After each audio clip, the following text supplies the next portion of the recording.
We did it! Oh my god, it's Watching the Elite live. It's me, Frank. I'm here with Chuck.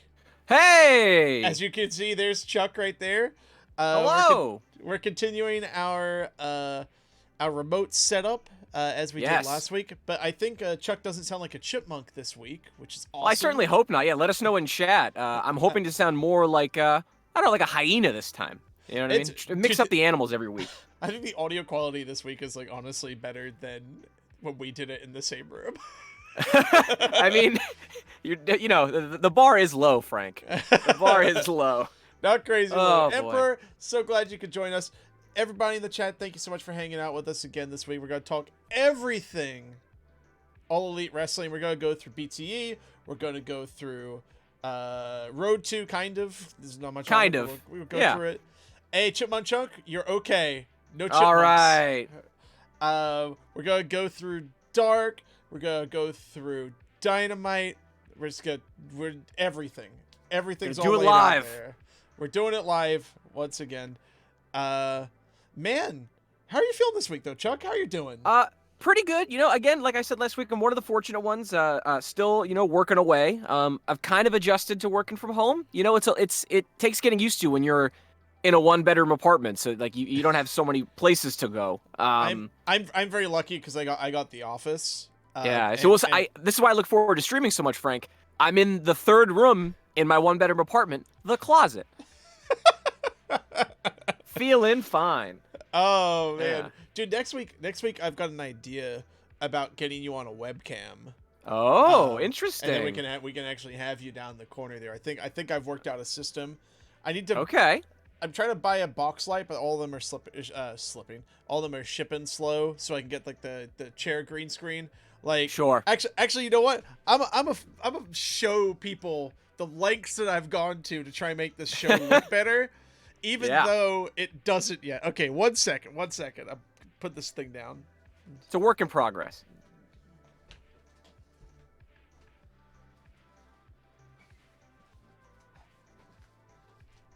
Uh-oh. Frank's exploring. Look at this thing. It is the world's largest green screen circle that goes on the back of the chair. Holy cow. I can never get like the whole thing like set up so it's like looking nice. It's a whole thing. Well, so the nice thing is that doubles as like a green screen background, and also those things you can put in the front window of your car. Trying our best here. Honestly, I want this to look better by the time we're done, like, you know, setting this whole thing up.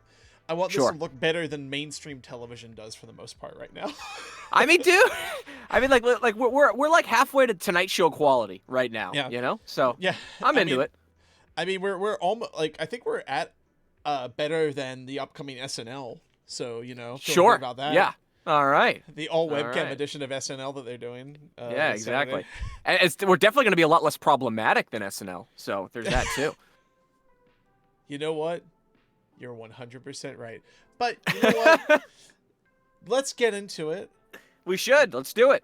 Okay, BT, we're starting off with Peter Avalon invading the beautiful suburban Young Bucks compound. Oh, Frank, I think I lost you there, bud. Oh, am I back? Or am I gone? Let me see here. Do. Let's see if Chuck can hear me. Yeah. Am I gone? Let's, 1 second. There we go. Now I got you back. My next slide button, my hotkey, is the Discord hotkey for muting yourself. Oh, fun. Okay. So all right. I'll deal with that. As we talk, how'd you like Peter Avalon's like introduction? I love this. I like that we're sort of softening up on the one-dimensional librarian character. He's becoming this like really complex douchebag. Like I appreciate it. Like such a sore loser. Do you know what I mean? Like just an all-around sour guy. He's a real asshole, but very funny. Absolutely, yeah. And I think we're getting a friendship here. We're getting a friendship, and we're building too the loser must win match, or someone must win match.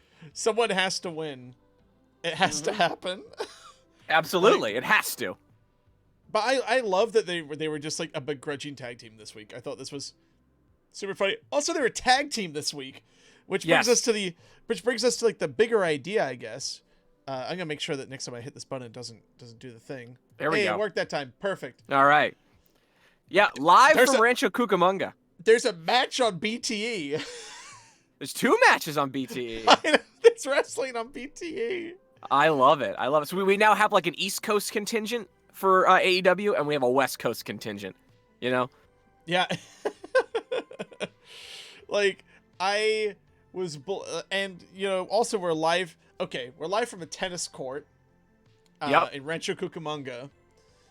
With very familiar-looking cameramen. Yeah. I think that might be Frankie Kazarian. No, actually, no, it's the younger sister. Man. It's Frankie Kazarian for the other match. But yes. What do you think the discussion was with the HOA to get them to be able to set up the ring on the tennis court? There's some guy watching. There's some guy and some other guy. You gotta book that ahead of time for sure. Those HOAs, they need at least a week lead time. Oh my god! You know, to book the court. It's a whole day. You gotta set the ring up. You know what I mean? You gotta make sure that you got the right light. You know. Thankfully, it was beautiful weather this week in SoCal. So gorgeous. Yeah, I don't know how they're gonna shoot an episode of BTE this week. It's been raining in LA all week basically. Oh my god. Yeah, I mean, it's made it easy to stay inside, right? Yeah, but dude, that weather has been like getting to me. Also, it's like I need it to happen precisely when I go to sleep to give that like, nice rain sleep kind of deal. Of course. Like, none of this like rain during the morning. Like this morning, I got grocery delivery. I had to get up at 6 a.m. to like lug everything in out of the rain. Oh jeez. And then do the whole gurney operation and make them, you know, clean. Yeah. Make it clean. Yeah. Yeah. Oh man. That took me an hour what'd you and a half. What'd you think of this match though? This is a good match.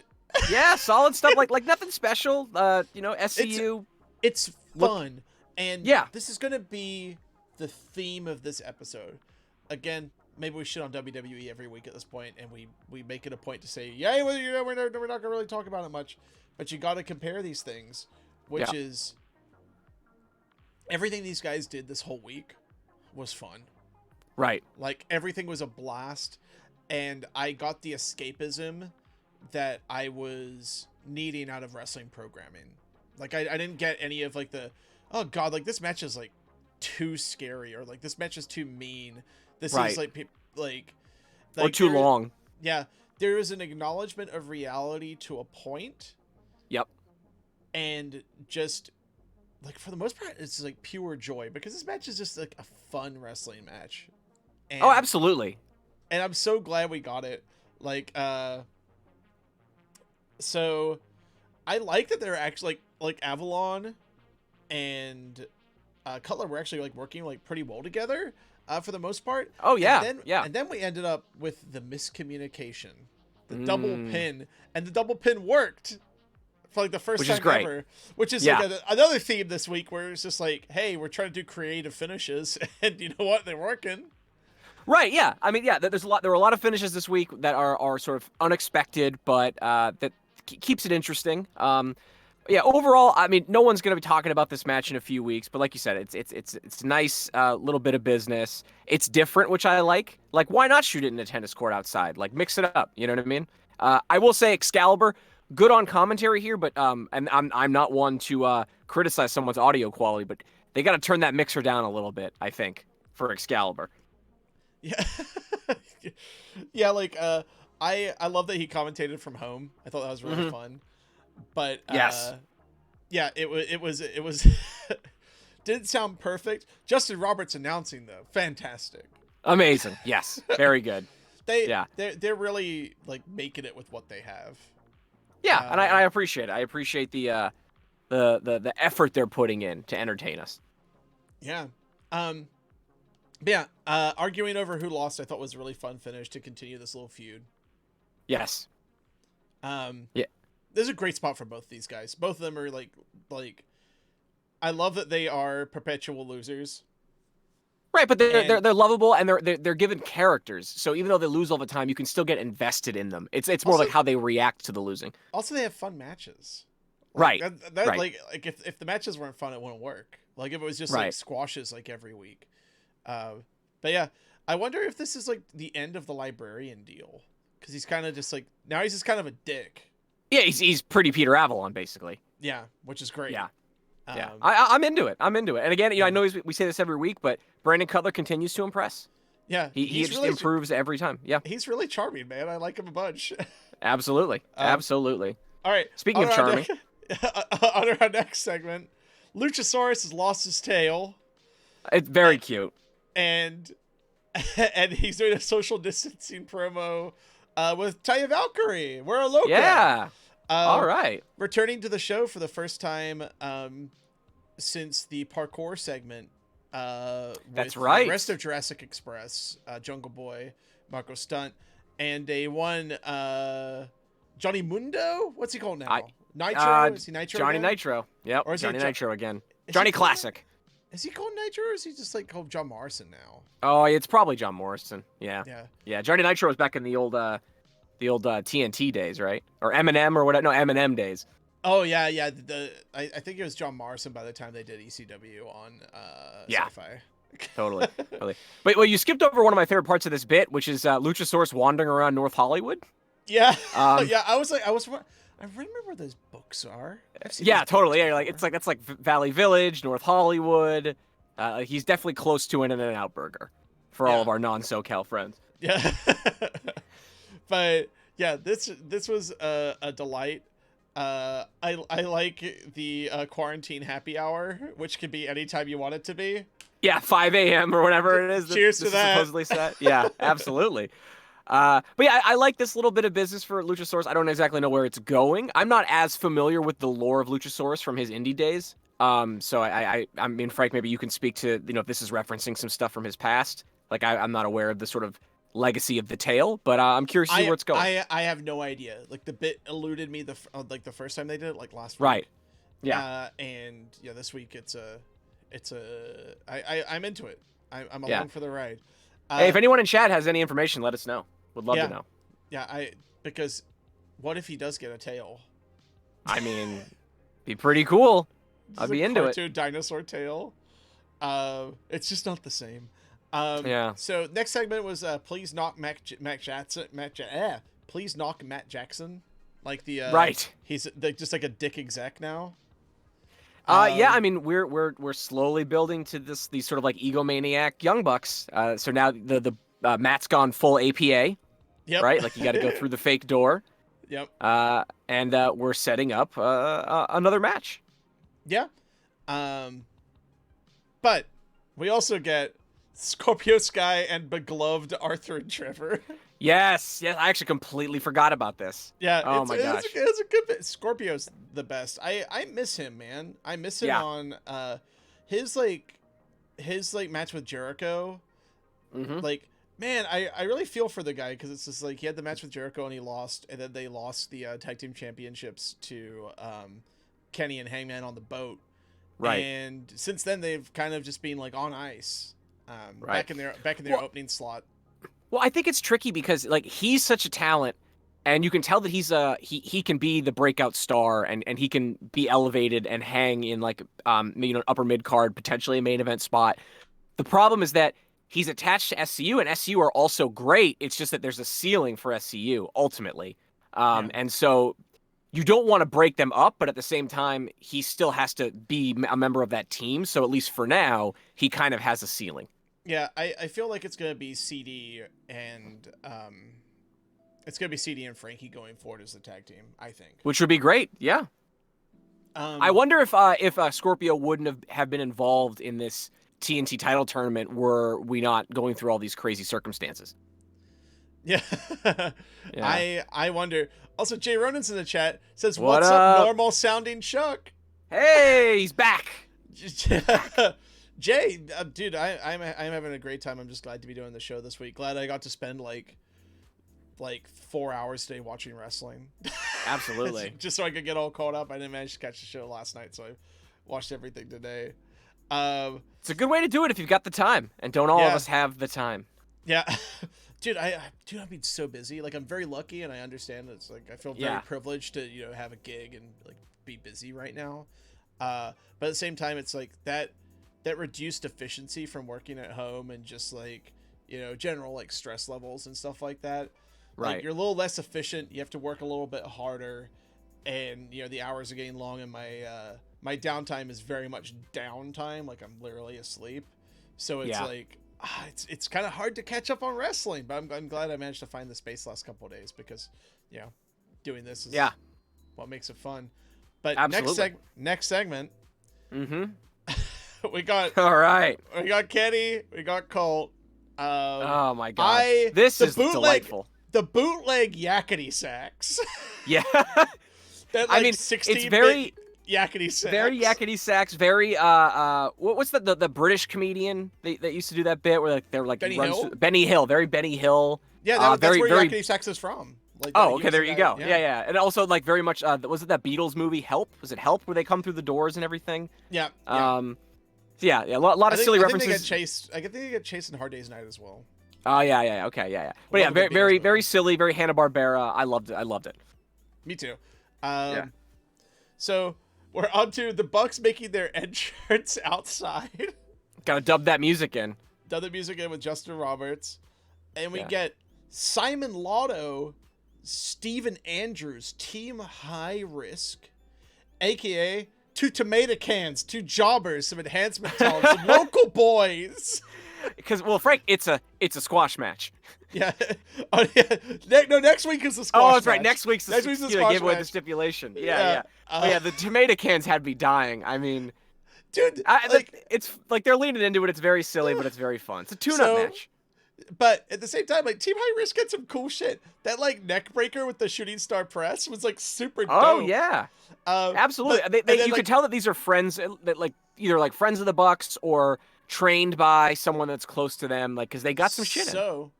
So one of them is the dude who they wrestled with in the parking lot way back on BTE.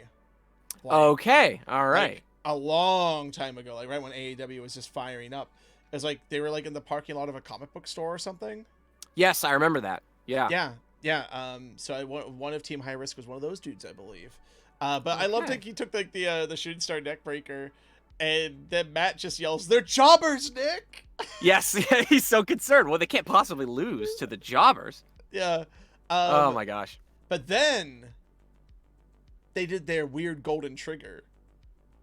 Right. They're still working that angle with like Kenny and Hangman. These guys like are just like continuously working. It's awesome. Yeah. Well, there's also that little bit of business once the match is over where Nick says that he'll only know when he's fully healed if he does a certain thing in the ring. Yeah, some old thing that they used to do. Yeah, but Matt does not want him to do it because someone could die, and I honestly don't know what they could be referring to here. Did they have like an old finish or something? Maybe I'm not sure. But yeah, I find it very curious. Yeah. Very curious. Maybe it's just like Monster with ricin in it. Yeah. Oh, yeah. Sure. That's how he knows he's ready to go in the ring, when he can drink a can of Monster and not die. Okay. Exactly. Yeah, but it's the test. Then we have an angle here. Mm-hmm. Gotta shoot that angle, brother. Yeah. Re-rack those weights, do ya? Oh my god! And then this is where it gets escalated to a squash match. And then we have the line of the week, I think, potentially. Oh my god! Well, Chris Daniels says he hasn't been in a squash match since Beyond the Mat. Good lord. Good stuff. I also like it's just like, let's settle this like gentlemen in the court of law. Yeah. Yes. It's good shit. It's good shit, okay. pal. So there's a particular member of Team High Risk who has some very baggy shorts. I'm wearing similar baggy shorts right now because I'm in the comfort of my home and no one has to see me from anything below. Yeah. I feel like if he shaved his head and he like got different ring gear, like it'd be like a good look. Like these guys are good. Like I mean I wouldn't these two guys are talented enough. Like when this all blows over, I mean I don't know what their schedule is like and how full time they can go, but like if you need permanent creepers to be like a sort of job tag team for the Dark Order, like why not these 7 two guys? and 8 or whatever they were called? Exactly. Yeah. Maybe they have been. Who knows? That's a good point. They're about that similar build. Could be. But yeah, like, what are your thoughts overall episode of BT? I liked it. I was a little skeptical when I first saw that it was going to be a half an hour long, but when I realized it was going to be matches, I got pretty darn excited. I'm excited for next week as long as it didn't get rained out. I think this is a nice compromise. I will say I have near confirmation. So during Dynamite, Scorpio Sky was doing a Q&A, and I reached out to him and asked him, first of all, I wished him and his family well, and I asked him if being the elite count towards win-loss records. And he says he doesn't think so, but shrug emoji. And, yeah, he's right. So these are probably non-commissioned matches. They don't count towards win-loss records, but hey, they're fun. We get to see them wrestle. Yeah. Yeah, what a delight. I wonder if... So, I actually did like a little bit of digging, and I found this old press release about the second show on TNT. Like the second AEW show. Yeah. And it sounded like it was going to be a combo of dark style, like, wrestling and the Road 2 stuff. Okay. Just like a flat, like, Road 2 style vignettes that hype up the TNT show, like Dynamite. Right. And just like kind of like the smaller matches that they've been doing. And I'm like, is there a world where there's like a dark on YouTube is replaced by BTE like this? Like if they just did a match each week on BTE with just like 30 minutes of weird comedy stuff around it? I mean, I wouldn't be mad about it. That sounds kind of nice, actually. Yeah. Yeah, I'm just putting it out there. All right. So next up, we're the road to the TNT Championship Tournament. This sure are. Yeah, just two segments on this show. There's the Spears Cody build, which I watched it all and I was just like, man, I hope we get something like this on TNT. Well, they just replay the same segment. Yeah, you got your wish, Frank. You got the exact same thing. They finally did it. However, the Jake promo, how many promos did they have Jake just shoot back to back to back? Because like, it's clear they got like enough promo from him alone in this room to like put on all of their shows. Like, because like when I saw the promo that was on Dynamite this week, I was like, oh, it's gonna be the same promo just like the Cody Spears one. It wasn't. It's a different one. He's just like shooting all these great promos. I mean, you put this guy in front of a camera and you just let him go, and he goes. And again, another contender for line of the week. He says, jealousy's killed more people than war ever has. What a line. Jake is firing on all cylinders. I'm glad that he's healthy, he's still with us, and he's able to be an amazing heel manager. Oh, man. And, like, he's just like, hey, we should have got arrested for what we did to Marco's stunt last week. And amazing. What I really liked about this promo and the next one that he did on Dynamite was it was just like he was just like him and Archer are a unit now, and he just puts everyone over. Like Marco got put over. He put over Marco. Incredible. He shouldn't have been in there, but that's Cody's fault. Like, and it's just like, God damn. Like, I said incredible last week, stuff. I'll say it again. It's just like, it's horrific that we were deprived of Jake the Snake Roberts for 20 years, like over 20 years. We didn't have. And you know those demons, they get you. I will say the only thing that makes me very nervous that the rumors that Jake the Snake is he's in a hotel room somewhere during by himself during the quarantine, and I just hope he can manage to do the right thing and stay the course. That's all I'll say. Yeah, apparently he has support. Okay, good, because that is a tough. I mean, like shit, man. I'm bored. I'm like working most of the day, and I still get bored enough to where like got to crack a couple croys. You know what I mean? So I can't even imagine. I can't even imagine. I don't know what you're talking about. I say. Yeah. So, but this brings us to AEW Dark. This week, we've got a whole new slate of enhancement talent. Oh, Frankie boy. We got Lee Johnson against we sure do. QT Marshall. Okay, so we got Cody. We got Cody on commentary, calling out QT's calling out QT's hair transplants. He doesn't stop. It's like he spends half of the match talking about QT's like hair transplants, and then the other half making either like Star Trek references or giving Tony shit for having a crush on Britt Baker. It's kind of amazing. It's really funny. The "How do you like them apples" line from Cody. Amazing. Amazing. But the big question was, what is QT's finish called? His Swanton Bomb. I saw one on YouTube in the YouTube comments that I was just like, it's fantastic. But do you have any ideas what they should call his finish?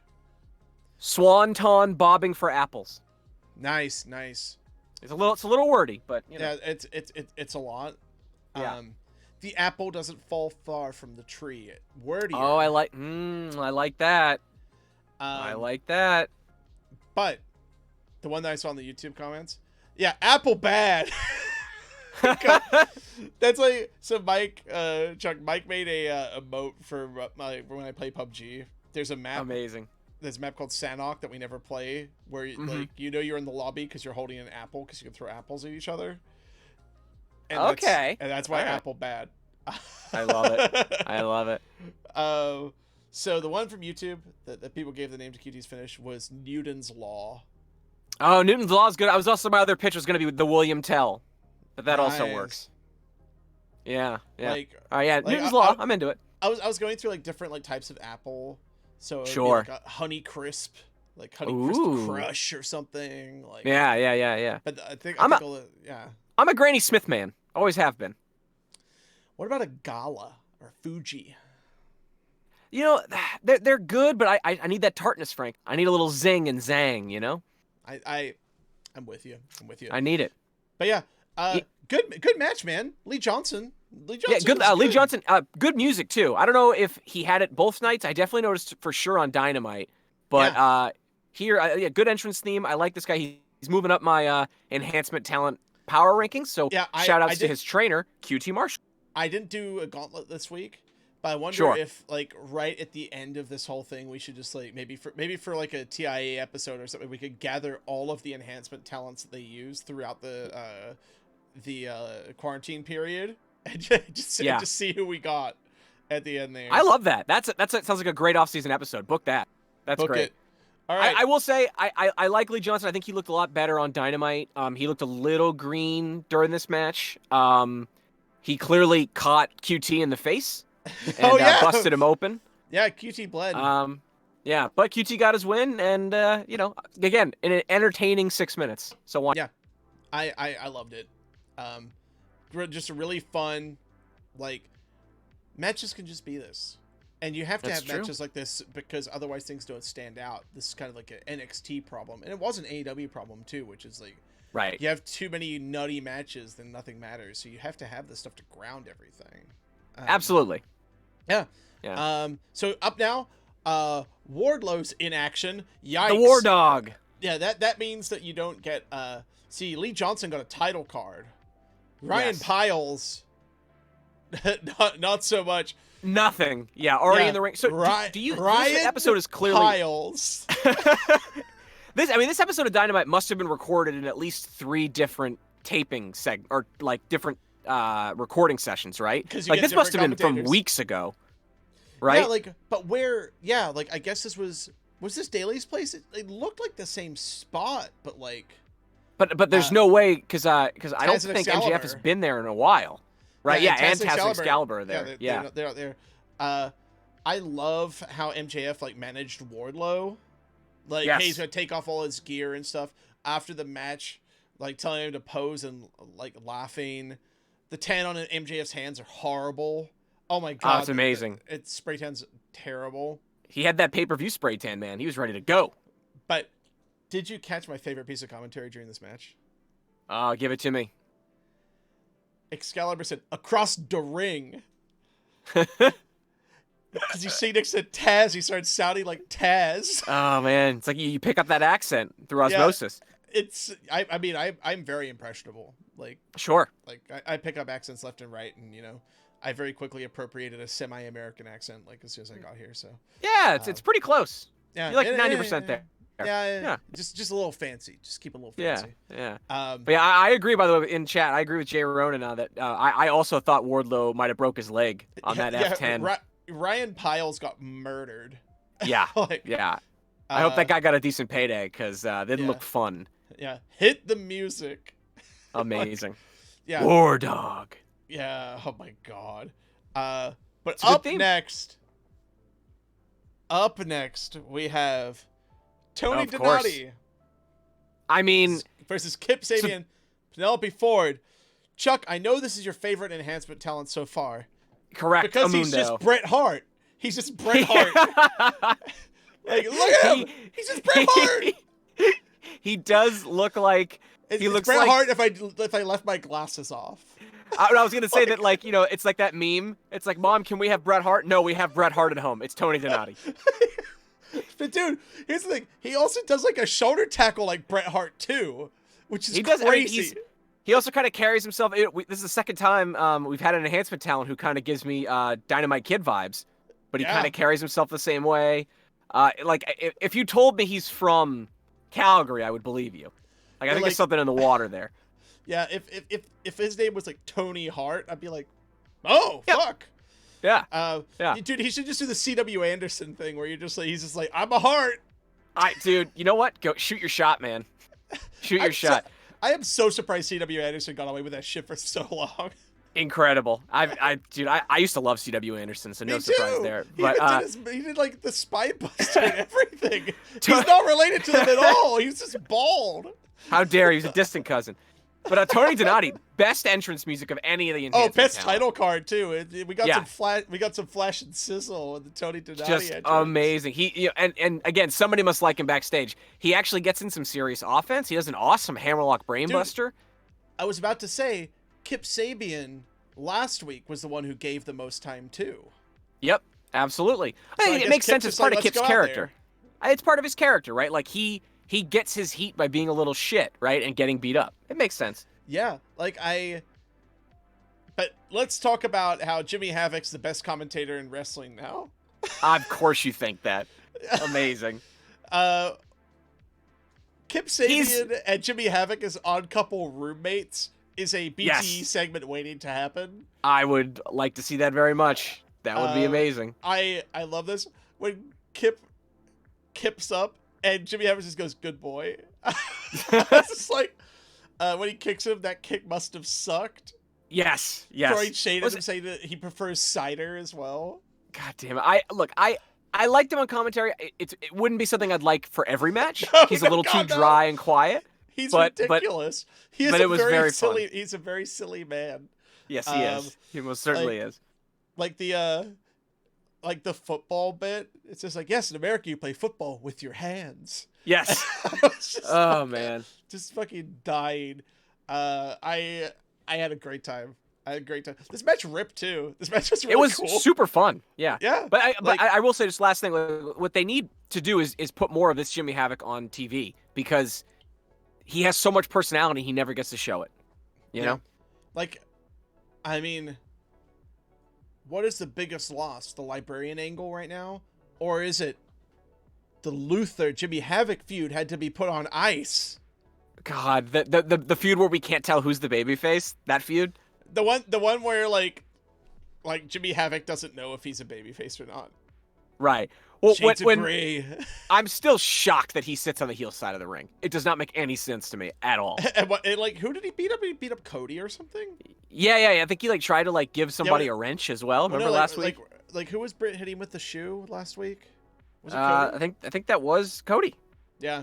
Jimmy Havoc was beating up on Cody last week. Oh man, this guy. Yeah. I don't know if I trust this guy, Frank. Yeah, but Tony Donati is right up there with my top enhancement guys right now. Absolutely. Yeah. But that brings us to the main show, everybody.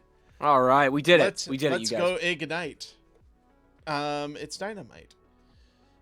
And what an episode of Dynamite. Oh, there's a new Luther shirt at shopaew.com. All right, I guess I'll look it up. Hold on. You get live takes right here. Yeah, let's look it up.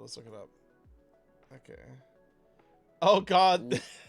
There's the original Death Dealer. There's a Britt Baker blood shirt. Oh, they're so fast with the merch. All right. Oh my God, there's a photo shirt of a photo tank of Jericho with the sunset sitting in the hot tub with all his dogs. Amazing. Okay, Frank, here. So you haven't looked it up yet, right? Don't look it up. I have it open. So I'm going to ask you, on the shirt, it's Luther doing what? Points at head? Yeah! Oh, let me look at the Luther shirt. Classic Luther. The original Death Dealer. Oh my God, his icon. If you search Just for Luther on the store. Pointing at head. Amazing. Oh my god. The original. Some of this merch is great, and some of this merch is not great. Thank you for putting that out, Emperor.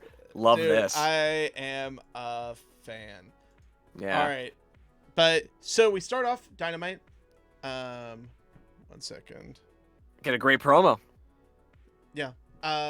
Just go one of those work texts. It's fine. They can worry about it later. We're doing a show right now. Jeez.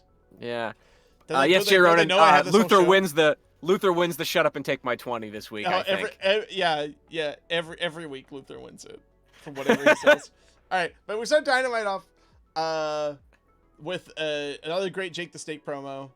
I love that he is pulling for Cody. He's just like, I think Shawn Spears is going to win, but I hope Cody does so Lance Archer can beat his ass. Like, Amazing. Yeah.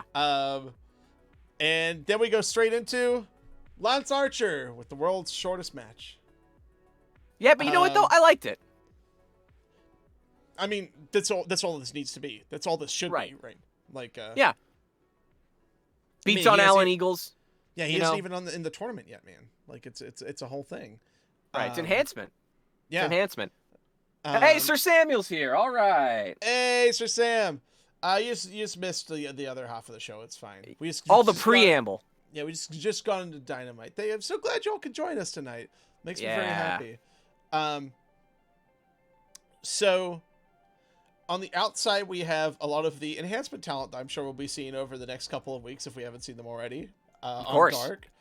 Which makes me excited because there's one man in particular in the audience that I hope gets a match. Yes, I hope. there is. I'm gonna talk about that gentleman right at the end of the show. Okay, all right, great. I just want to say, what happened to keeping everybody a little bit more apart, guys? You kind of started to bunch everybody up here.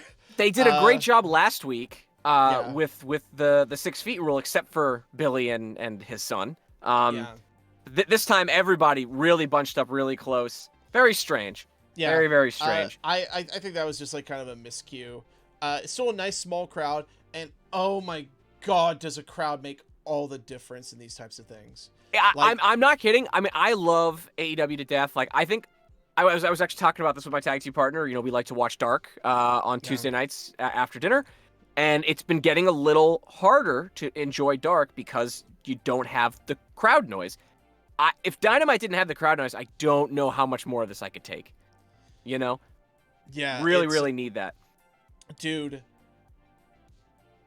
Well, we're gonna. Are we gonna do the? I mean, let's do it live. Were we gonna do that? This is awesome episode in the off season, talking a little bit about the WrestleMania, or are we just not gonna do that one?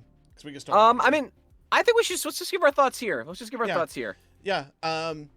So WrestleMania on the first night, there was enough fun stuff to buoy the rest of it. Yeah. But on the second night, I was dying, and I was watching with a very casual friend, right? Who was on? We went on Zoom so we could like watch together. Who was just like Vince McMahon is insane. Like she just couldn't believe it that like they would do it the same way, other than the Wyatt Cena and Boneyard match. Boneyard match was fucking awesome. Yeah, yeah. I mean, that's so fun. No hot takes here. That was a great match. Yeah, that was great. And I saw some speculation online that, maybe this is like something they can do with Taker a little more often. Maybe this is the way that we could get the Sting match still. Potentially, absolutely. Yeah. Yeah. Like I was participating in the discourse on the internet where I was just like, hey, maybe they could just do like a little in-ring bit, and then we could do like a backstagey brawl with like Sting and Taker at WrestleMania, just so they have like the moment in the ring still. Sure, and maybe an entrance or something. Yeah, and then they wrestle back, and then they do the finish in the ring. Like, so it's why just not? Like, yeah, I was like, just so you can have that moment of like them facing off in the arena if they don't feel like they can go like the full match.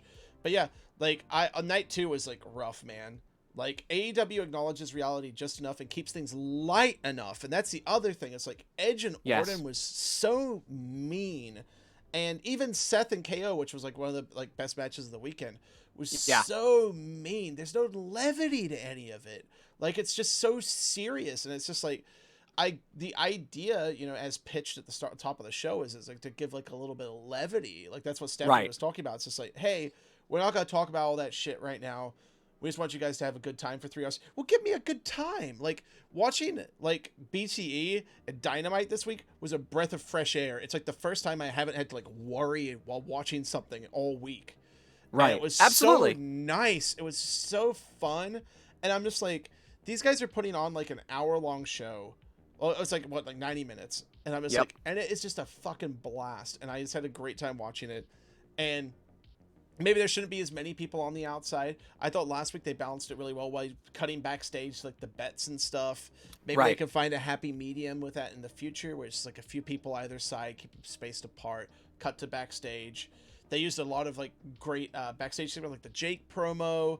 They used like a lot of like pre-tape and stuff to hype up the Mox match. The show felt really full, and then you have the Matt Hardy bit. Like, it's just like, this is such a great balanced show.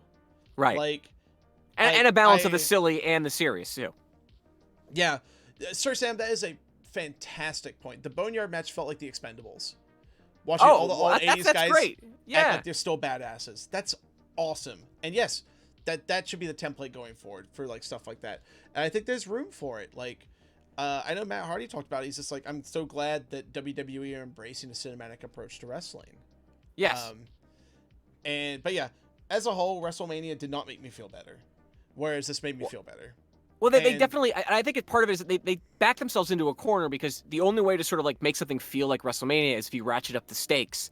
And the only way to ratchet up the stakes, especially when there's no crowd, is for everyone to try to be like super serious and make it very and scream in anguish. And right, just exactly. And then it just becomes a bummer after a while. Yeah, like I got to see Edge wrestle again, which like I teared up a little bit because I'm just so glad he's back.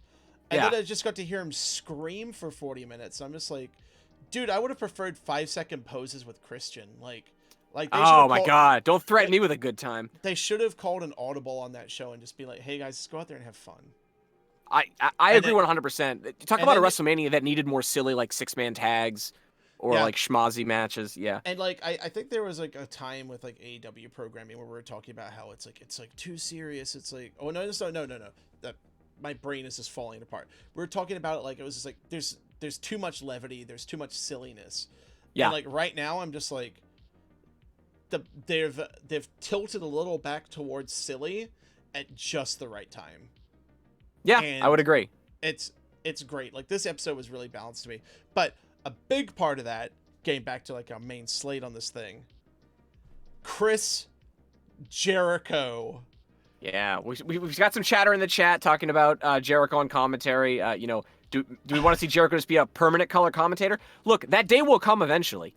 Yeah. And I have no problem with it. In 20 years, when Chris Jericho is a full-time color commentator just yucking it up, it's going to be like the best thing for wrestling. I loved him. Him and Tony had so much fun, and Tony like fed off his energy too. Yes. And what a team. This was just a delight. Who knew that Jericho and Schiavone had that much chemistry?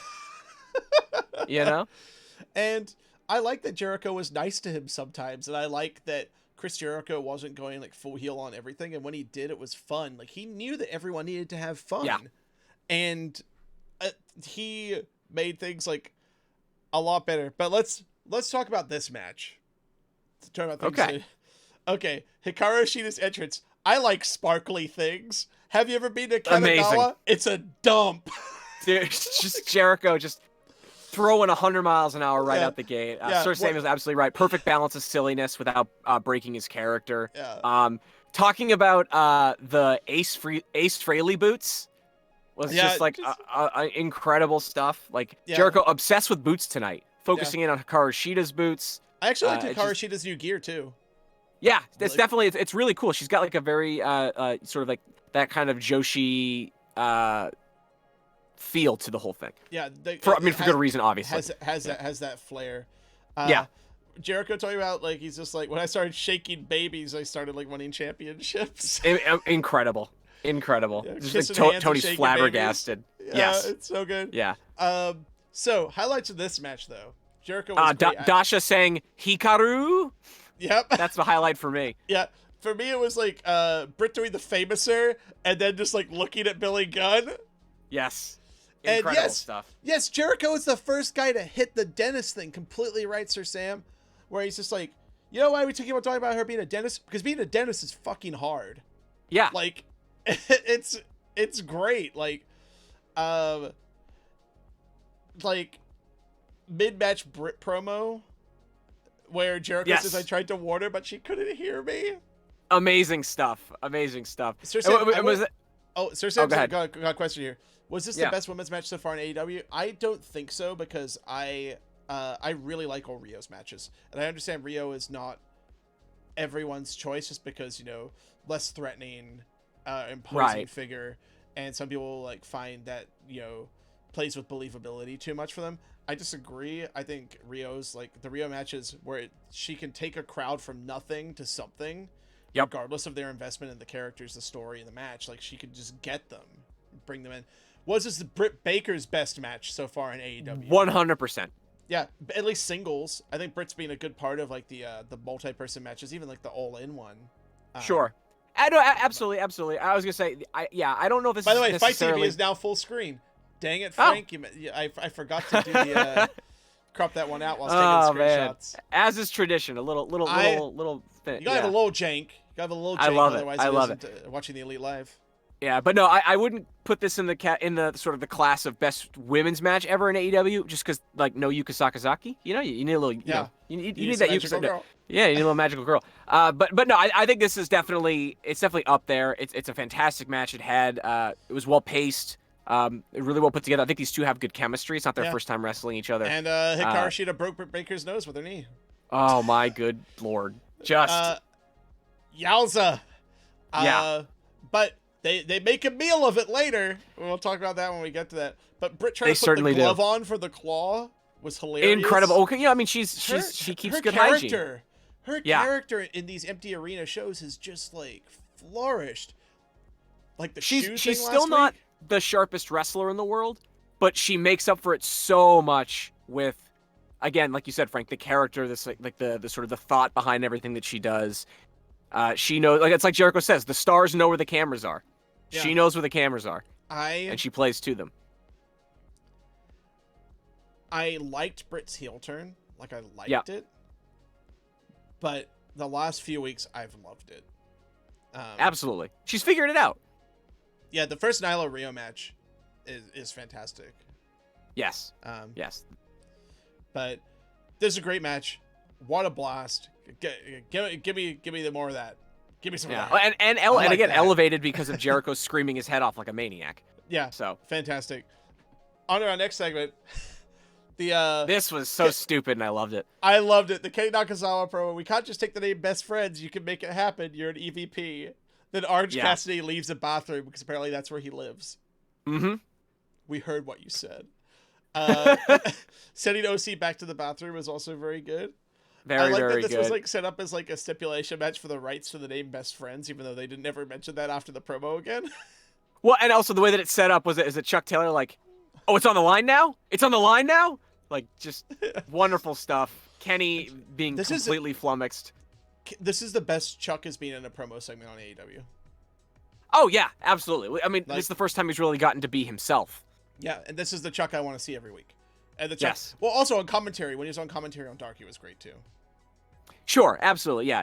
But to me, the Best Friends really excel, and it's the same thing with BTE. When you give the Best Friends, when you let them be their quirky selves and kind of like that sort of like nonchalant, kind of laid back vibe, but like they're still invested in what's happening, but they like don't engage with it the way that like your average wrestler does. They're more like a regular, like kind of like dude.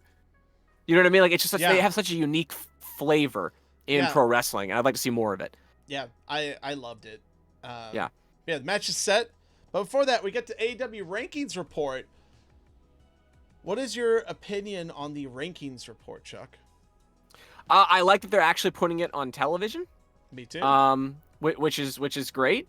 I thought, I don't disagree with a lot of the rankings. I thought it was weird that Hager, I know he's getting a title shot, but it's weird that he shot up the rankings that high. I mean, he is undefeated. It's true. It's true. It's. I mean, look, I get it. It's pro wrestling, and I'm not gonna be one of these like Well, also like. he's an undefeated MMA fighter, Chuck. Sure. Because Yeah, because he's in a two, crossover because in athlete. two, and because in 2 of his matches he needs someone in the balls, so he didn't technically lose. Frank, he's got ruthless aggression, and that's Oh why my he God, wins. that was so funny. Yeah. Yeah, but yeah, building a Dark Order versus Kenny and Hangman.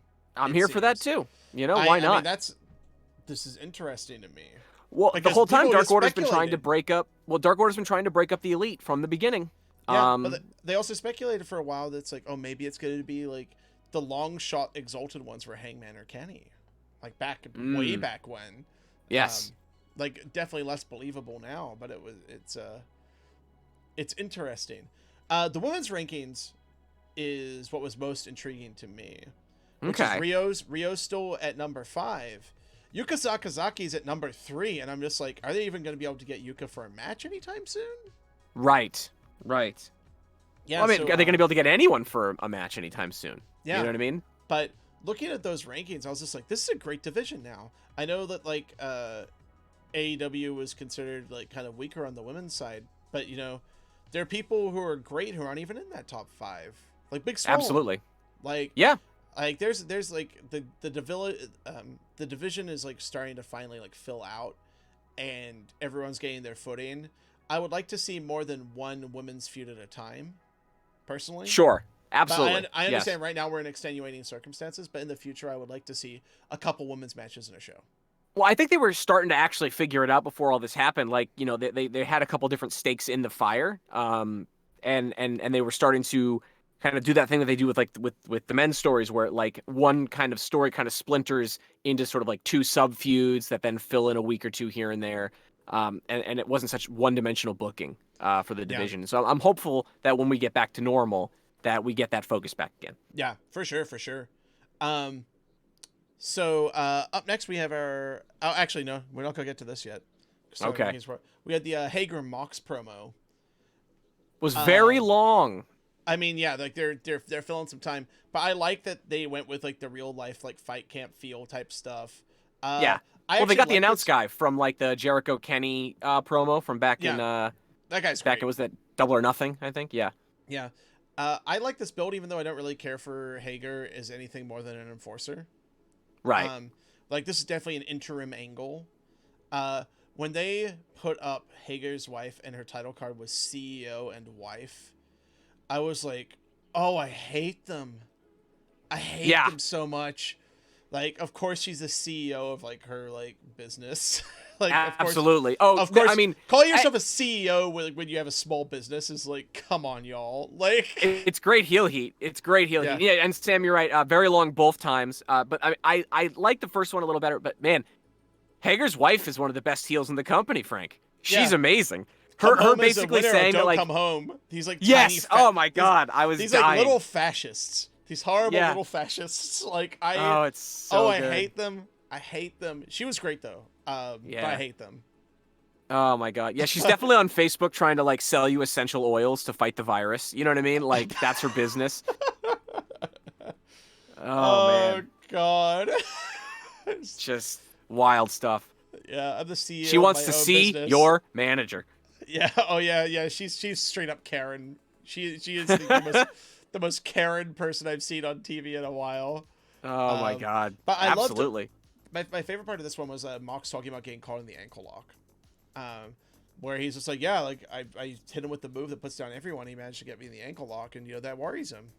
And like, I like the Mox character shows like a little bit more vulnerability. I mean, that's a kind of like an overall AEW thing, which is like everyone's trying to get everyone over. Right. Well, yeah, I mean, and Jericho started the trend, right, of putting over all of his challengers, of building them up as legitimate. It's the oldest wrestling thing in the book, which is your opponent has to be a threat for your win to mean something. Man, Jericho on commentary tonight was just like WCW Jericho. Like we got to see him again. We got to visit him. It was great. But next match,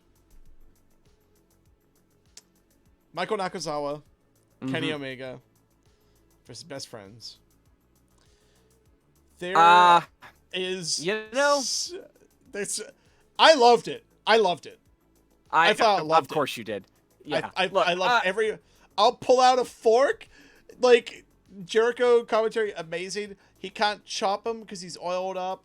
Yep. The Dick Crusher train is hilarious. I loved that. I've never been a big fan of like the Nakazawa oil gimmick, but now we got to see all of his shit on TV, and it was great. It's so funny and so weird. Like, best friends playing the straight men in a match is hilarious to me. Absolutely. I never thought I'd hear Tony Schiavone say the word hentai on national television. So there's that. Hey, 2020 is fucking weird, dude. Like, 2020 is weird as fuck. Absolutely. Chris Jericho, I will say, this is just pointed to chat real quick. I know Sam's mentioned this before. Kenny Omega just wants to be a comedy guy. The worst thing that ever happened to him was that he became the best wrestler in the world because he wants to do this. He's got no week. Time for it. Yes, he wants to do this every week, and then he wants to have like a 2-hour 100-star match like every few months. Yes. Hey, the Los is here. Carlos, how are you doing, man? It's good to have you. All right. Thank you everybody so much for hanging out with us tonight. This is like absolutely highlight of my week. Yeah, this is super cool. So this match, Chris Jericho cannot keep a straight face when he says he doesn't cheat. And you know what? The Doomsday Device headbutt is so fucking funny. Like, absolutely. It's a cool move as well. Like, but it's really funny. Like, Jericho just say the Elite hit each other all the time. Very, very silly. It's great. And you know what? Good rub for the best friends beating Kenny via like Nakazawa proxy. Like, oh yeah, 100%. Yeah. And you know they really put over the Ultimate Venom arm. So sure. Oh my god. I just had a great time. Yeah. You know who was the real standout for me in this match, and he wasn't even in the match, was I love Shawn Spears on the outside. Like, this guy's making a meal of every opportunity he gets. Like, people like talking about it's just like, oh man, he left WWE to go be a jobber somewhere else. Dude, he's cutting promos, he has angles, he has Tommy Blanchard, he has like TV time, and he gets a great TV main event this week. So it's just like, oh my god, yeah, the he's gonna puke line. Amazing. Yeah. But Spears, I love it. Like, at the start of the match, he just screams to no one in particular, I don't like anyone in this match. Yeah. He's basically human Twitter, which I really appreciated. But then he's trying to tell Nakazawa to impress him, and then they remind us that he's still looking for his tag team partner. I love it. They didn't drop it. Nice even though he's detail. in the tournament. Yes, absolutely. Yeah, Tony does know what hentai is now. I assume. Excalibur probably sent him a text. Oh no. I'm actually glad Excalibur wasn't there, because Excalibur's like nerd, like the inner nerd would have made him have to try to explain it in a PG way, and then Tony Khan would have had a stroke. So, man, hentai is what happens when two cartoon characters love each other very much. So this was dope. I needed this. I completely needed this. And I didn't love it as much as you did, but I thought it was fine. I liked the group hug at the end. Yeah, I like fun. I love to have fun. Chuck. That's true. And Sam, you're right. It's AEW are actual people who can do more than one thing at once. It's very true. They're human beings. They like some people, they dislike others. It's crazy. So, this Dark Order bit, I like the turn this is taking. However, they are still leaning on the Vince stuff like pretty hard. Yeah, look, I don't love it but again, we don't know where it's going. So I don't like that. So just like all like weird little like I give a shit if like anyone like hates Vince McMahon. Like, Vince McMahon is probably a horrible person. Likely is a very bad man. But like I just don't care. It's missing a layer or two. And I'm hoping they add it in there, because I love Brody Lee. I like the Dark Order. I'm not his entirely... role in this. I like how good of a promo he is. He's a great promo. I just need more of what his motivation is. I did like that he says he's trying to help people, and there's opportunities for the people who are like doing the whole thing. Hey, Sir Sam, a wink, wink. Wink, wink. Yeah, no, allegedly, absolutely. I definitely get those vibes. I know exactly what you mean. I think there's some of that in there, but I definitely think it's just cheap shots at Vince. Yeah, But boy, Brody Lee's good suit. yeah, that was actually the first thing that the tag team partner commented on. He's like, that Brody Lee, he knows how to wear a suit. I agreed. Looks great. Yeah, yeah. I like the turn this is taking. There's an opportunity for this guy, and I'm curious as to where it's going. But after this, I didn't take a screenshot of this because it's a little gross. Sure. We get the Britt Baker blood interview. Amazing. Spawned a T-shirt. She is amazing in this promo. She is amazing, and she's so funny. Yes. Like I said, she's figured it out. She figured it out. She's a role model, Mm-hmm. and she's like, at least she didn't touch my teeth. But if she touched my teeth, I could fix them myself because I'm a dentist. It's just, it's classic heel shit, man. It's just good stuff. It's good shit. I loved it. Such good shit. Oh yeah, there's a tail of the tape for Hager and Mox, which is nice. Like, that's the second package. Yep. Yeah, adds that big fight feel stuff. Like good. I'm glad they're Oh, doing we it. also we get the last line of Moxley saying, "I'm going to fuck you up," which is delightful. Yeah, it's good. But now we get Damascus Matt Hardy. Oh boy, officially listed as Damascus Matt Hardy, which is interesting. Yeah, I think they're gonna have like all the different people who inhabit the vessel of Matt Hardy. A tub that is hot. God damn it. In leather pants. The weirdest thing about Damascus Matt Hardy is that he doesn't know what a dumpster is, because that was not a dumpster. It's really funny. It was more like a ceramic pot or something. I liked all his like little promos he cut on the Inner Circle members, but the one for Jake Hager where he's Jakenstein, where he's like, you need to put bolts in your neck so the transformation is complete. Amazing. Very, very good. And again, I'm so here for goofy ass Matt Hardy stuff right now. This show was definitely on the goofier side, and I just like needed it today. Well, and importantly, Matt Hardy challenges Chris Jericho to come to the Hardy compound for an elite deletion match. Yes, which I'm sure everyone in chat's already aware of this, but Meltzer said that the match is not confirmed, nor is it set to happen. They're just floating it out there, and then they might work out the details later. Yeah. So who knows? Who knows? Who knows if they just shot all these segments at like the same place? Right. Yeah. I mean that makes the most sense. Yeah. I mean, who knows? But both of these guys could keep a secret. That's true. That is very true. Yeah, I feel like AEW doesn't put stuff on TV for no reason. Like if they can execute the match, or if they have executed the match, of course they're just going to show it. But sure, no, absolutely. But if they can't do it in the current environment, I mean, it makes sense. But well, they can do it down the road. Maybe they'll do it at the third Jericho cruise. Did you see that? Like Cody said that they have enough stuff shot for AEW for multiple months. Months. Holy shit! All right, well, I mean, it might be like late on the matches. But, my only fear there is, I mean, I know they're doing a tournament to try to cover some of this up. A couple more weeks, and we might get a little bit of roster fatigue. Like, I love Sammy Guevara. I don't know how many times I can watch him wrestle every week. I like a little variety. Do you know what I mean? Like, I know he didn't wrestle this week, but I'm just saying, like, they're limited in the number of guys they have. That's all I'll say. Yeah, but we get the Mox Hager street fight thing that takes place somewhere else, and we get empty arena street fight. And hey, maybe we'll get some bucks on the tennis court again. They might just shoot with a better camera. Sure, I'd be into that. Why not? Yeah. But this brings us to our next match: the return of Lee Johnson for a cup of coffee. Yes. He did his job. Chris Jericho looks like a wrestler. He does. And he has that Mega Man sounding music. It's good stuff. I'm glad he got on TV, man. Like that's really cool. Makes me very happy. To me, this is the part of Brody Lee's character that works the best. Like, this look that he gives during these pins where he's kind of staring off into the camera is incredible stuff. Like, this is the character. Also, like, the Vince McMahon stuff you can keep, but this is great. I like that he flips the switch when he goes in the ring. The idea that he's like this weird cult businessman, and then, like, once he gets in there, he's this guy. Right. Yeah. Oh, I forgot to mention. So, in the previous promo, there was a lady who was standing by the car. Like when the Exalted One gets out of the car and talks to like the right, yeah, absolutely. Our first feminine presence in the Dark Order. Yeah, I wonder who it is. I wonder what the deal is.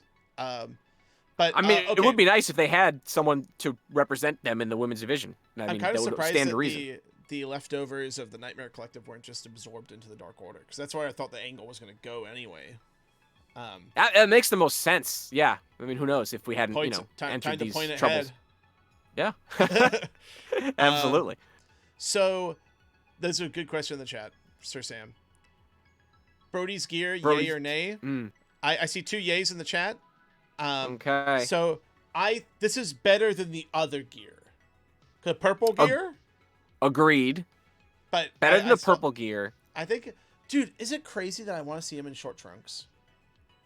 Short trunks, interesting. Like, not the shortest, but maybe early John Cena shorts.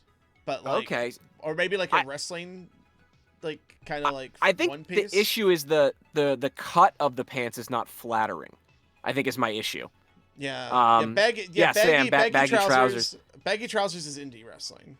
The trash bag pants that every guy like Chris Hero and shit wore. Totally. Or the CM Punk shorts. But I don't know what the answer is either. Do you know what I mean? We don't want to put him back in the jeans. No, I don't like watching people wrestle in jeans. Could they make him the low-key Hitman suit? So he can just wrestle in the suit? Wrestle in the whole suit? I mean, I wouldn't mind him wrestling in businessy trousers? Question mark? Maybe. Yeah. Yeah, it's tough. It's tough. Yeah. I don't know, chat, we got any pitches? Jinkos or bust? Okay, Les. All right. Hell Give him some UFOs. Yeah. Yeah, I wore the biggest pants ever. Yeah. Yeah, Dork Chop, his first gear he debuted in was terrible. Absolutely. It was very bad. This is definitely an improvement. Hey, Dork Chop, thank you for joining us this evening. I really appreciate your presence here. Yeah. Again, you people, thanks for hanging out. Feel free to chime in the chat whenever you want. Your opinion is what matters to us here, so yeah. Absolutely. Otherwise, we're just 2 guys, hanging out, talking wrestling. Which is fun. But it's more fun when true. It's like there's more people. That's true. Like we have in the chat right now. It's awesome. Yeah. So Sir Sam pitches Mox in the trunks. Harper gets Mox's pants. Sounds good to me. Okay, I'm into that. You could talk me into that. Yeah. But those kind of fun. Those kind of pants that Mox has are what what Brody Lee needs. Yeah. For sure. Yeah. Harper Lee? Says do you give it? Oh no. Oh man. Yeah, Dork Shop, that's awesome. We're kind of lapsed WWE fans. We kind of got back into it for a while, and then after WrestleMania 32, we kind of started to wane a little bit. I got back into wrestling with CM Punk, as CM Punk was actually leaving WWE pretty much.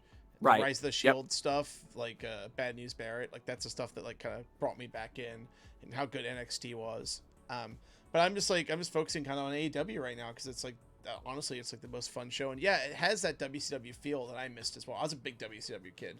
The good WCW, and it's much more digestible. Bad WCW, man. Even the bad WCW. Well, that's true. You like that chronic. Yeah, 3 count Young Dragons ladder match, baby. I was a massive 3 count mark. Loved me some 3 count. Oh man, but AEW is just so much easier to digest. There's less to watch. You can actually follow all of it. It's wonderful. Yeah, and it is great to get it. Absolutely, it's great to get it on the ground floor with a new company.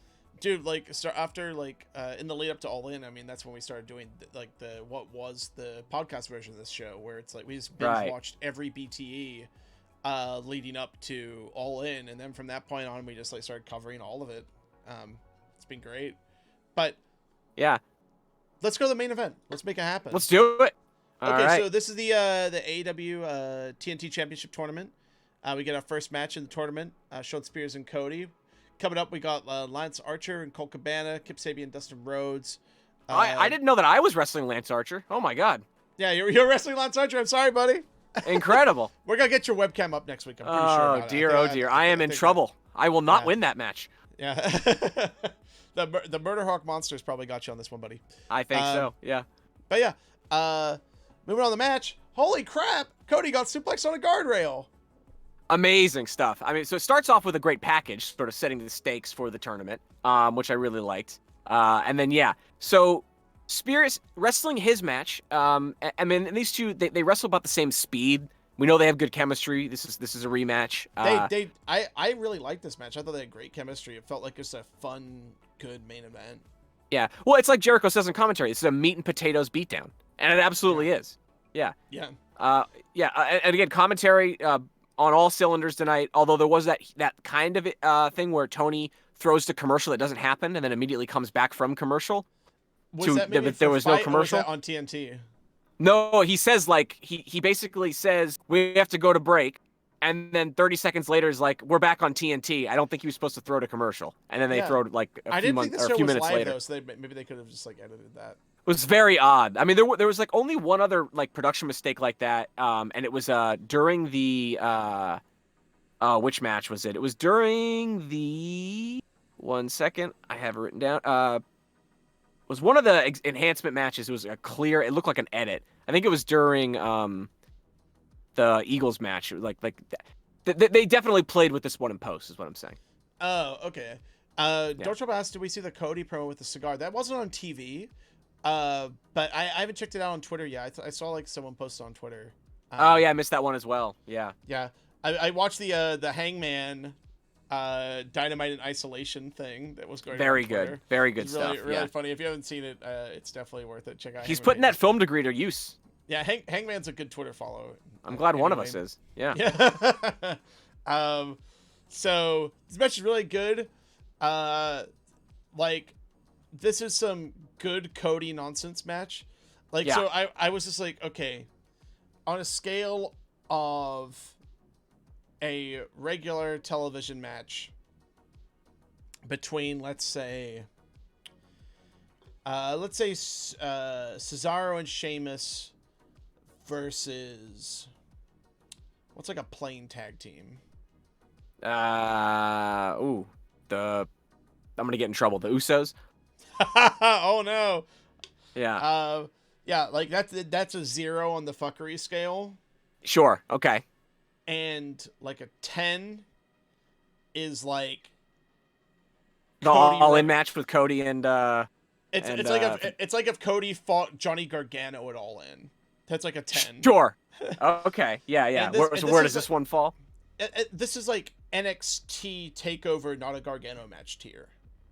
Okay. Sure. Yeah. Some good fuckery, some good nonsense in this match. Yeah. Everybody in chat right now talking about Cody kind of healing out a bit. It's interesting. I mean, I like that AEW lets their guys do this. All of the elite members, save for Hangman, are kind of dicks. And I mean, Hangman's kind of a dick too. That's true, but he kind of has an excuse. He's our dick. That's true. Exactly. Yeah, exactly. But like the EVPs, I think like they're all kind of primed to be like they play up their sort of position of privilege in the company, and that does make them kind of heels a little bit when they want to be, which is interesting. Yeah. Yeah. He's our dick. Yeah, that's right. Absolutely. But the near fall off the so Spears trying to get the count out is hilarious. Very good. I actually, you know what's funny? I bought that as a finish. I was like, what a cool way for Spears to steal a win. But he wanted the 10. He wants the 10. Yes. I loved it. The near fall off 2 Crossroads, I had literally written in my notes, good match, because I thought it was over. They got me on a near fall. And again, Spears loses a lot, but he looks good while losing. Yeah. And the finish with the pin with the figure 4, I thought was really interesting, and I'm glad to see something like that. I thought Spears sold it a little funny.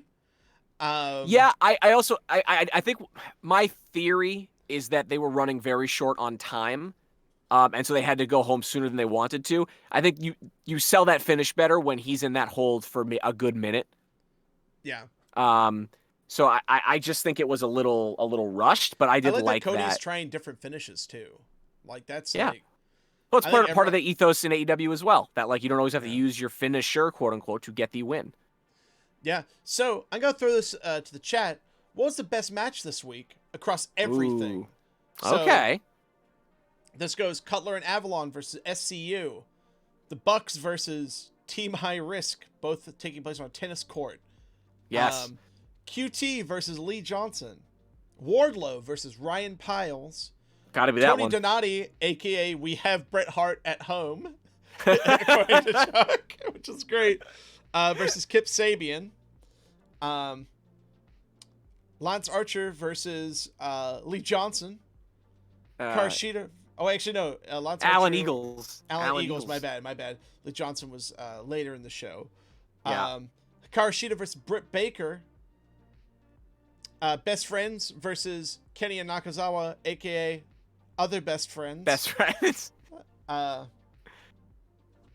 And Lee Johnson versus Exalted One, Spears and There Cody. you go. Honestly, Yeah. I think it's between Sheeta and Baker and Spears and Cody. I'm going Sheeta and Baker. And it seems like Sir Sam and Los in the chat going Sheeta versus Baker as well. Jay Rono, Sheeta versus Baker. All I right. think it's Sheeta versus Baker, man. I Spears think and it's Cody's gonna, really good. Oh, we got a dissenting opinion. Best friends versus best friends. All right. Interesting. Dork Chop, I'm glad you said that because I thought it was really fun and I needed that. I needed comedy matches. I think are great. I hope we get a cult match next week because I know Cult's around somewhere. Boom, boom, boom. Yeah, Cody and Spears is a close second. Like, dude, I'm just so glad they had a few people on the outside. Maybe next time space them out a little bit more. I feel a little bit better about that if they space them out a little bit more. Maybe that's just me being silly. No. I think it's. Maybe it's dumb to not dumb, but look, you want to set a good example. You know what I mean? Yeah. Like you're on national television. I felt like last week and the week before they did set a good example by having a few less people out there, but I'll be honest, it helped the show a lot. Yeah, absolutely. Having the crowd there. Colt and Archer, I think, is next week. Yeah. Potentially, yeah, and I think also was the Sammy Guevara versus Darby Allin match, right? Yeah, and the main event. And then the title match. Week after is no. That's 2 weeks from now. Oh, okay, got it. The Hager Marks match, I believe. Yeah. But I would agree, Frank. I think match of the night is Sheeta and Britt Baker. I would give the main event the close second, but I'm not gonna lie, I loved me some We Got Bret Hart at Home. That Tony Donati, he impressed me. That's my squash of the week. Yeah, dude, we're gonna have to do that enhancement talent gauntlet. But let's bring us to the most important part of the show. Sugar Dunkerton, baby. Fuck yes, amazing. I have loved Sugar Dunkerton for a very long time. Pineapple Man. Pineapple Pete, as Chris Jericho or Pineapple called him. Pete, excuse me. Yeah, get Pineapple Pete out of here because he holds Sean Spears for the chops and stuff, which was Turnabout's fair play last week. Yes. Cody got thrown in the crowd, beat up by the heels this week. Faces get in there a little bit. If Sugar Dunkerton is one of the enhancement guys next week on Dark or the week after, that makes me so happy. I'll be following his career for a really long time. He's a really cool guy, pro union dude as well. So my politics match up with him. Which is very important. That's why I hate Jake Hager so much. But, Frank, I think there's a very good chance we're going to get a Jericho Sugar Dunkerton match. I think that's highly likely. Don't threaten me with a good time. Right? I don't know. I mean, not like they were really setting it up, but Jericho was eyeballing Pineapple Pete all night. That's all I'll say. So Sugar Dunkerton, you should check out his stuff on Pro Wrestling Tees. He's a great guy. Yes. Already has a pretty nice Pineapple Pete shirt up. Okay. Man, they don't miss a beat. And also he changed his Twitter name also to Pineapple Pete as well. Look, you've got to strike while the iron's hot. You know what I mean? Yeah. Make that money, especially in this climate. Yeah, good for him. He's awesome, man. He's a guy who needed more opportunities in wrestling. I was so surprised that he didn't end up in NXT or a variety of other places. So I'm just glad that he's on TV now. Yeah, and by the way, this is a free plug for Shop AEW and Pro Wrestling Tees. There's 20% off right now. So if you're gonna get a Sugar Dunkerton shirt, I mean, now might be the time to do it. Yeah. I'm into it, but man, what a great week of wrestling, dude. Do you have any final thoughts before we go home? Boy, my only fear going forward, I'm glad they've got a bunch of stuff in the can. I'm excited to see how this tournament plays out. I want to see more of these enhancement guys. For me, that's the funnest part of these shows.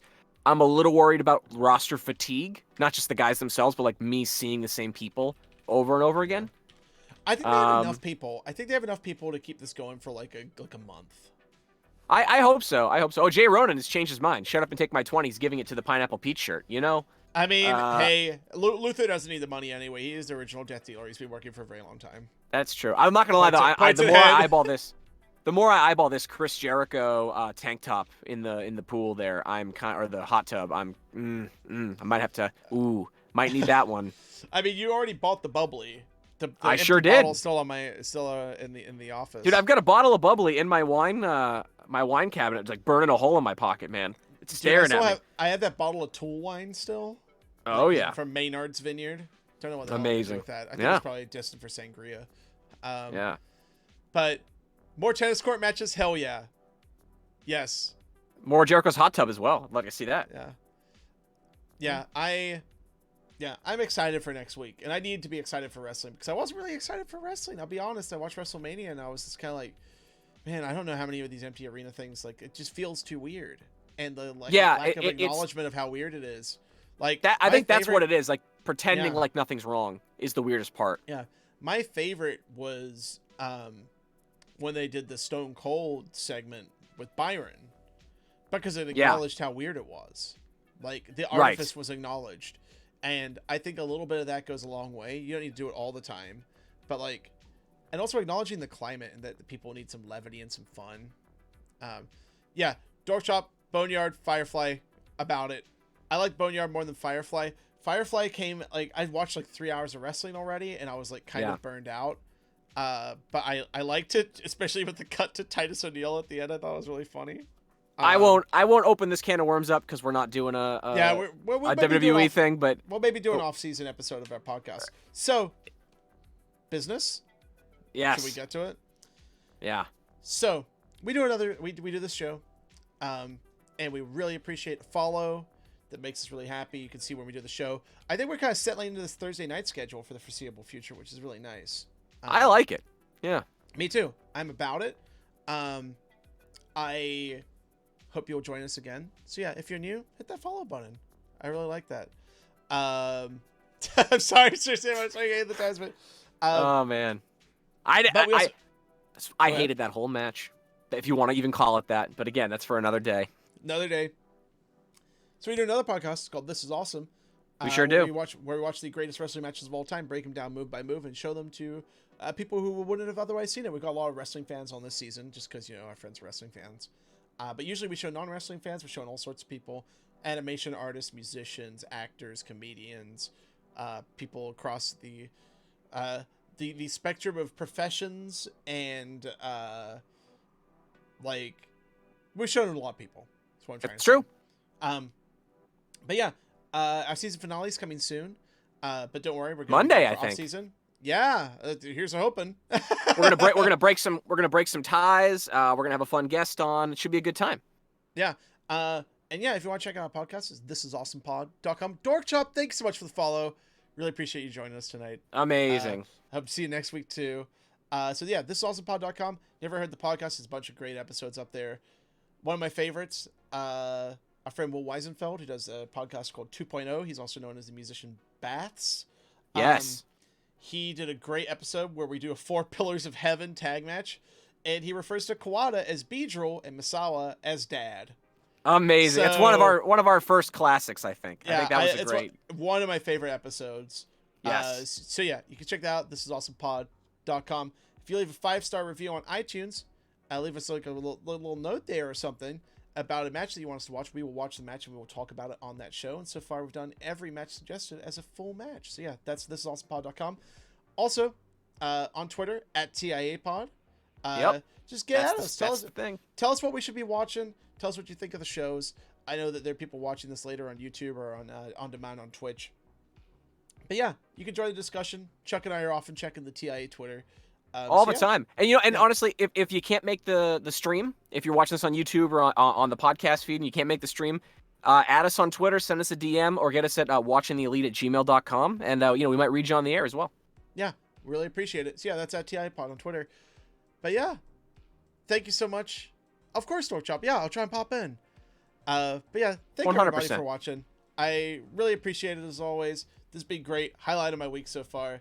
But we do have to call it there. I got some PUBG to play, and theoretically, I need to make dinner. Ooh. Oh boy! I'm gonna be on the doghouse on this chicken dinner, Frank. You're gonna make chicken dinner? I mean, that's the quest, right? All right. Love Yeah. it. Thank you Love everybody for watching. Yeah, if you want Yes. to see me play some PUBG, you can go over twitch.tv/notthatwillsmith. Again, that's There you go. twitch.tv/notthatwillsmith. I'll be playing some PUBG in just a little bit after I grab a snack. But yeah, thank you everybody for watching, and we'll see you next week. I'm going to hit the outro. Hopefully it's not too loud. I think I fixed that. Yeah. Catch you all later. Awesome. Good Thank you night. for joining Thank you for joining us, everybody. Good night.